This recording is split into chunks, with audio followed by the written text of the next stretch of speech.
эпосы арқылы мәдени құндылықтарды қалыптастыру.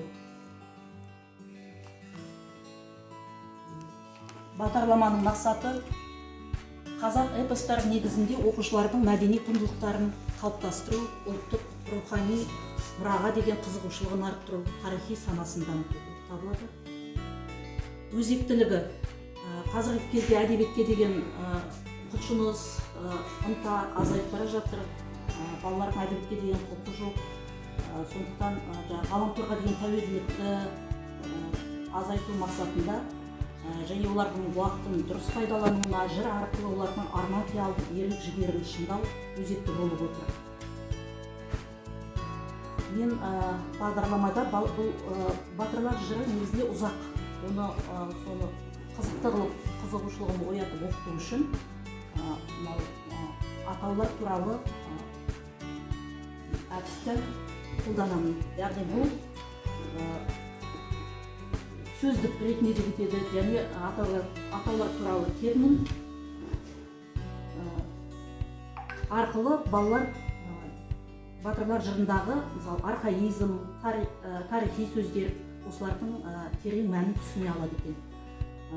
Оларды қызықтыру үшін және қару түрлерімен таныстырып, оны қандай мақсатта пайдалана алатынын түсінеді. Мен жырдың маңыздылығына тоқталғым келеді. Бұл жырдың маңыздылығы мәңгілік логотерапия және экзистенциялық талдау бойынша мен осы жырға сипаттама бердім.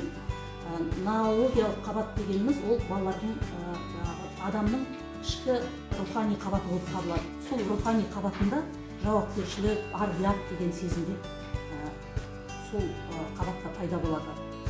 Бізде мысалы қазір балаларға еркіндік берілген, ал ол еркіндік жауапкершілікпен салмаса, балалар шекарасыз білген істеп аса еркіндікті пайдаланып кетті. 14 жасында оқуға барған, Көкіташ медресесінде оқыған. Осы ұлы тұлғалар қайдан шықты? Осындай жыр жаттап, мен қызығушылығын оятады екен. Бұлар да шығыстың бар жырларын көңіліне тоқып өскен. Одан кейінгі алаш зиялыларының өздері де білесіздер. Осы жырды құйғандықтан олар рухани, қазір балалар қарасаң сәл жасық, сәл ынжықтау, сондай батырлық, қорықпайтын қасиетті. Бұрынғы ата-бабамыздан келе жатқан ұлттық қасиеттер, кеңпейілділік, сабырлылық деген қасиеттерді осы жерден бойына сіңіре алады деп тұжырымдаймын.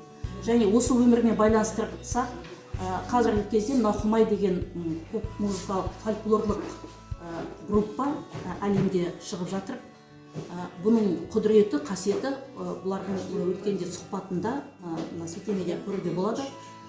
Урал батыр деген эпосының дағы кейіпкерлер туралы, біздің тамырымыз қайдан шықты, Құмай, символдық бейнелер, батырларын осы эпостан алып, ұлттық киіммен, ұлттық колоритпен байланыстырғандықтан бұл қазір әлемдік чарттар жарып жатыр осы. Және біз шығармамызды өте қызықты өту үшін біз әлемдік эпостық шығармалармен байланыстырсақ, олардың сюжеттік ұқсастықтары бар. Мысалы, Фирдаусидің Шахнамесі, Абай, жаңағы айтқан Мәшһүр Жүсіп, Қаныш Сәтпаев, жатқа білген осылар, парсы тілінде білген, парсы шағатай тілінде мысалы түсінбесе де оқып, жаттап, қаншалықты қиын сөздер болса да, соны игеріп, меңгергендіктен сондай тұлғаларға айналды.